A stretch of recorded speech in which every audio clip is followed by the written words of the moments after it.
Hi നമസ്കാരം, ഷെബീസ് കിച്ചണിലേക്ക് സ്വാഗതം. ഇന്ന് ഞാൻ ഇവിടെ ഉണ്ടാക്കാൻ പോകുന്നത് വളരെ എളുപ്പത്തിലുള്ള ഒരു ഒഴിച്ചുകറിയാണ്. മോരുകറി അല്ലെങ്കിൽ കാച്ചിയ മോര് എന്നൊക്കെ പറയുന്നതാണ്. ഇത് ഒട്ടുമിക്ക ആൾക്കാർക്കും അറിയുണ്ടാവും, സ്ഥിരമായിട്ട് ഉണ്ടാക്കുന്നവരുണ്ടായിരിക്കും. തേങ്ങയൊന്നും അരയ്ക്കാതെ വളരെ എളുപ്പത്തിൽ ഉണ്ടാക്കുന്ന ഒരു മോരുകറിയാണ് ഞാനിന്ന് ഇവിടെ ചെയ്യാൻ പോകുന്നത്. ബാച്ചിലേഴ്സിന് അല്ലെങ്കിൽ കുക്കിംഗ് ചെയ്തു തുടങ്ങുന്നവർക്ക് ഒക്കെ വേണ്ടി ചെയ്യുന്ന ഒരു വീഡിയോ ആണ്. വളരെ എളുപ്പത്തില് നല്ല സ്വാദിഷ്ടമായിട്ടുള്ള ഒരു ഒഴിച്ചുകറി എങ്ങനെയാണ് ഉണ്ടാക്കുക എന്നുള്ളതാണ്. ഇതിൽ നമ്മൾ കേട് അല്ലെങ്കിൽ മോരാണ് മെയിൻ ആയിട്ട് ഉപയോഗിക്കുക. അതുകൊണ്ട് ഇൻഗ്രീഡിയൻസ് ഒന്നും വളരെയധികം ഇല്ല. പക്ഷെ നമുക്ക് വളരെ ടേസ്റ്റി ആയിട്ട് ചോറിന്റെ കൂടെ കഴിക്കാനായിട്ടുള്ള ഒരു കറി പെട്ടെന്ന് തന്നെ റെഡിയാവും. ഒരു 5 മിനിറ്റ് കൂടെ വേണ്ട ഇത് ഉണ്ടാക്കാനായിട്ട്. അപ്പൊ എല്ലാവരും ചെയ്തു നോക്കുക. വളരെ എളുപ്പമാണ് ഈ റെസിപ്പി. നിങ്ങൾക്ക് എന്തായാലും ഇഷ്ടപ്പെടും. നിങ്ങൾക്ക് ഈ റെസിപ്പി ഇഷ്ടപ്പെട്ടാൽ ഷെയർ ചെയ്യുക. നിങ്ങളുടെ അഭിപ്രായം എന്ത് തന്നെയാലും താഴെ കമന്റ് ബോക്സിൽ എഴുതി അറിയിക്കണം. ഇതുവരെ Shebi's kitchen subscribe ചെയ്തിട്ടില്ലാത്തവരെ please subscribe. അപ്പൊ നമുക്ക് നോക്കാം എങ്ങനെയാണ് ഈ മോരുകറി റെഡിയാക്കുന്നതെന്ന്. ഇത്രയാണ് മോരുകറിക്ക് വേണ്ടിയിട്ടുള്ള ഇൻഗ്രീഡിയൻസ്. അതിൽ മെയിൻ ആയിട്ട് വേണ്ടത് തൈര് തന്നെയാണ്, അല്ലെങ്കിൽ മോരാക്കി എടുത്തതായാലും മതി. പിന്നെ ചെറിയുള്ളി വേണം, വെളുത്തുള്ളി, ഇഞ്ചി, കറിവേപ്പില വേണം, പച്ചമുളക്, ഉണക്കമുളക് കൂടെ ചേർക്കുന്നുണ്ട്. പിന്നെ കടുക്, ഉലുവ, ഒരൽപ്പം മഞ്ഞൾപ്പൊടി, ഒരൽപ്പം മുളക് പൊടി, പിന്നെ ആവശ്യത്തിന് ഉപ്പ് വേണം. പിന്നെ ഞാനിത് ഉണ്ടാക്കുന്നത് വെളിച്ചെണ്ണയിലാണ്, അപ്പോൾ വെളിച്ചെണ്ണയും വേണം. പിന്നെ ഇതിൽ നമ്മൾ കുറച്ച് വെള്ളം ചേർക്കുന്നുണ്ട്. മോരാക്കി എടുത്തിട്ടുണ്ടെങ്കിൽ പിന്നെ വെള്ളം ചേർക്കണ്ട. ഇതിപ്പോ ഞാൻ കട്ടി തൈരാണ് എടുത്തിരിക്കുന്നത്, അതുകൊണ്ട് കുറച്ച് വെള്ളം കൂടെ ചേർക്കും. അപ്പൊ നമുക്ക് നോക്കാം എങ്ങനെയാണ് വളരെ ഈസി ആയിട്ടുള്ള ഈ മോരുകറി റെഡിയാക്കുന്നതെന്ന്. ഞാനിവിടെ എടുത്തിരിക്കുന്നത് കട്ടി തൈരാണ്, അതുകൊണ്ട് ഞാൻ മിക്സിയുടെ ജാറിൽ ഇട്ടിട്ട് ഒന്ന് പൾസ് ചെയ്തെടുക്കാൻ പോവാണ്. നിങ്ങൾ ഇനി മോരാണ് യൂസ് ചെയ്യണമെങ്കിൽ ഈ സ്റ്റെപ്പ് ചെയ്യണമെന്നില്ല. പിന്നെ ഇത് മിക്സിയിൽ ചെയ്യണമെന്ന് നിർബന്ധമൊന്നുമില്ല. നിങ്ങൾക്ക് കൈകൊണ്ട് നന്നായിട്ട് മിക്സ് ചെയ്തെടുത്താലും മതി. ഞാൻ 1 കപ്പ് നല്ല കട്ടിയുള്ള തൈരാണ് എടുത്തിരിക്കുന്നത്. അപ്പോൾ 1 കപ്പ് തൈരും 1 കപ്പ് വെള്ളവും ചേർത്തിട്ടാണ് ഞാൻ ഈ മോര് റെഡിയാക്കുന്നത്.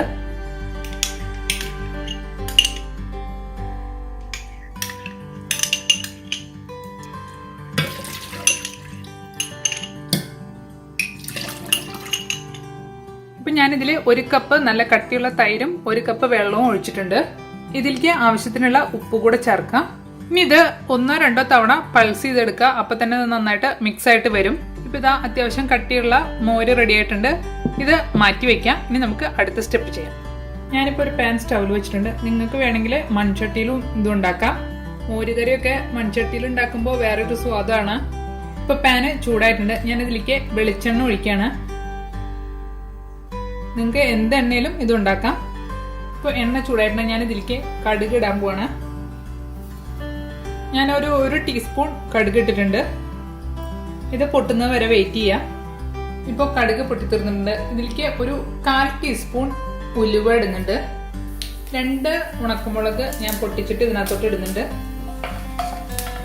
അതൊന്ന് ജസ്റ്റ് മൂക്കുന്നത് വരെ വെയിറ്റ് ചെയ്യാം. അത് പെട്ടെന്നാവും. എന്റെ പാൻ നല്ല കട്ടിയുള്ള പാനാണ്, അപ്പൊ ചൂടായി കഴിഞ്ഞാൽ നല്ല ചൂട് നിൽക്കും.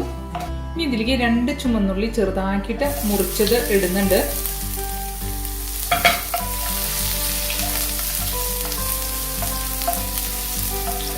അതുപോലെ തന്നെ ഒരു ചെറിയ കഷ്ണം ഇഞ്ചി ചെറുതാക്കി മുറിച്ചത്, 2 വെളുത്തുള്ളിയുടെ അല്ലി ചെറുതാക്കിയിട്ട് മുറിച്ചത്, 2 പച്ചമുളക് അതും ചെറുതാക്കിയിട്ട് മുറിച്ചത്,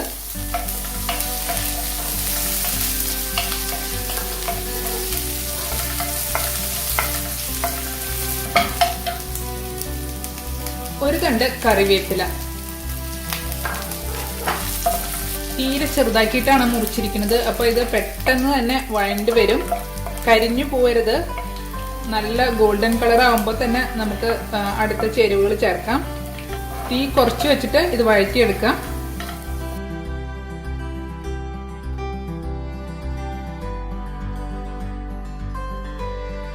ഇപ്പൊ നിങ്ങൾക്ക് കാണാനുണ്ടാവും ഇത് നല്ല ബ്രൗൺ കളറായിട്ട് മാറിയിട്ടുണ്ട്. ഇനി ഇത് വെച്ചോണ്ടിരുന്നാലേ കരിഞ്ഞു പോവും. എല്ലാത്തിന്റെയും പച്ചമണം മാറി ഒരു ഗോൾഡൻ ബ്രൗൺ കളർ ആവുക, അത്രേ വേണ്ടുള്ളൂ.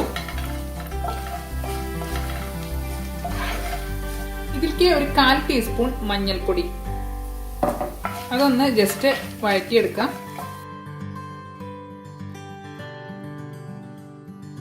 അതുപോലെ തന്നെ ഒരു 1/4 ടീസ്പൂൺ മുളക് പൊടി. ഇത് ഓപ്ഷണലാണ്, ഇത് നിർബന്ധമില്ല, വേണമെങ്കിൽ ഇട്ടാൽ മതി. നമ്മൾ പച്ചമുളക് ചേർത്തേക്കുന്നതാണ്, അപ്പോൾ മുളക് പൊടി നിർബന്ധമില്ല. ഏറ്റവും തീ കുറച്ച് വെച്ചിട്ട് വേണം പൊടികൾ ചേർക്കാൻ, അല്ലെങ്കിൽ ഇത് പെട്ടെന്ന് കരിഞ്ഞു പോവും. ഇപ്പൊ ഇത് നന്നായിട്ട് മുരിഞ്ഞിട്ടുണ്ട്. ഞാൻ തീ ഓഫ് ചെയ്യാണ്, കാരണം എന്റെ പാന് നല്ല ചൂടായിട്ടാണ് കിടക്കുന്നത്. അപ്പൊ ഇതിലേക്ക് പെട്ടെന്ന് മോര് ഒഴിച്ചാല് ചിലപ്പോൾ പിരിഞ്ഞു പോകാൻ ചാൻസ് ഉണ്ട്. അപ്പൊ അതുകൊണ്ട് ഞാൻ തീ ഓഫ് ചെയ്തിട്ടാണ് ഈ നേരത്തെ തയ്യാറാക്കി വെച്ചിരിക്കുന്ന മോര് ഒഴിക്കുന്നത്.